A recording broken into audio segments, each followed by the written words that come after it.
नमस्कार, मी पंजाब डक. राज्यात विखुरलेल्या स्वरूपाचा भाग बदलत पाऊस पडणार आहे, सर्वदूर काही पडणार नाही म्हणून हा अंदाज सर्वप्रथम लक्षात घ्यायचा. फक्त राज्यात काही भागातच आणि काही जिल्ह्यातच पाऊस पडणार आहे आणि त्या भागाचं नाव सांगतो.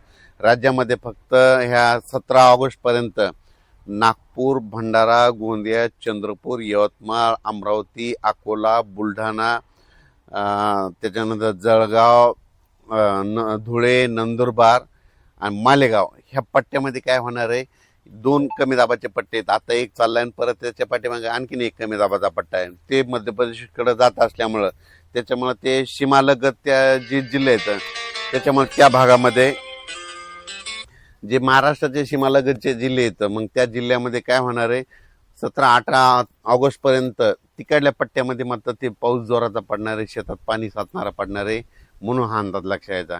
पण त्याच्यामध्ये मग आता मराठवाडा आणि पश्चिम महाराष्ट्राची काय परिस्थिती, तर आधी सुरुवातीला काय करू, जे वंचित जिल्हे आहेत, एक सोलापूर जिल्हा, धाराशिव जिल्हा, लातूर जिल्हा, बीड जिल्हा, सांगली, पंढरपूर त्या परिसरामध्ये मात्र 14 ऑगस्ट 15 ऑगस्टमध्ये ह्या 2 दिवसामध्ये आणि आज देखील 13, 14 आणि 15 ऑगस्ट ह्या 3 दिवसामध्ये भाग बदलत पाऊस पडणार आहे आणि पिकाला लागल तसाच पडणार आहे आणि शेतात थोडंफार पाणी साचणारं पडणार आहे म्हणून हा अंदाज लक्षात यायचा.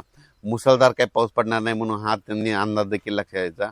पण त्यांच्याकडे म्हणजे पिकाला जीवदान ठरणारा पाऊस असा लातूर, बीड, धाराशिव, सोलापूर, पंढरपूर, अकोला, आपलं कोलकोट, मंगळवेढा, आटपाडी, सांगोला ह्या परिसरामध्ये काय होणार आहे, म्हणजे ह्या 13, 14, 15 ऑगस्टच्या दरम्यान तिकडं दररोज वेगवेगळ्या भागात पाऊस पडणार आहे, सर्वदूर काही पडणार नाही म्हणून अंदाज लक्षात यायचा. त्याच्यानंतर हा पाऊस काही काही ठिकाणी 1 तासाचा, कुठं अर्ध्या तासाचा, 22 मिनिटाचा, 10 मिनिटाचा, 5 मिनिटाचा असाच असणार आहे म्हणून हा अंदाज लक्षात यायचा.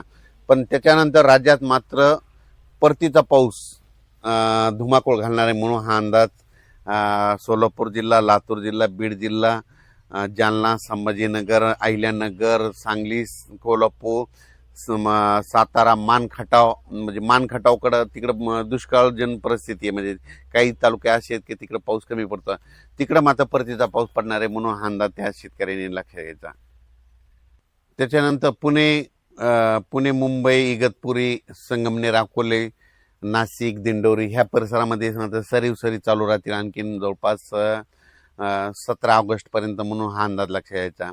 आणि त्याच्यानंतर मुंबईला देखील सरी येत राहतील म्हणून मुंबईकरांनी देखील अंदाज लक्षात यायचा.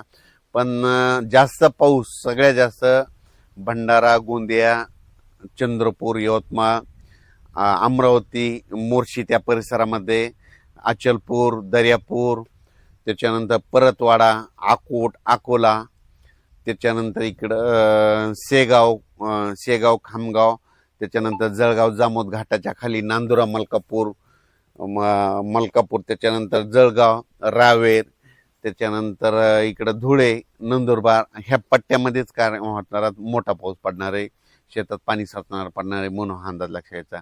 काही ठिकाणी वड्याला पाणी देखील येणार आहे म्हणून हा अंदाज देखील त्यांनी लक्षात यायचा. आणि मराठवाड्यात मात्र परभणी जिल्हा, बीड जिल्हा, लातूर जिल्हा, धाराशिव जिल्हा, नांदेड, हिंगोली, वाशिम ह्या परिसरामध्ये आज देखील 13 ऑगस्टला दुपारनंतर विखुरलेल्या स्वरूपाचा संध्याकाळी पाऊस पडणार आहे म्हणून हा अंदाज लक्षात यायचा.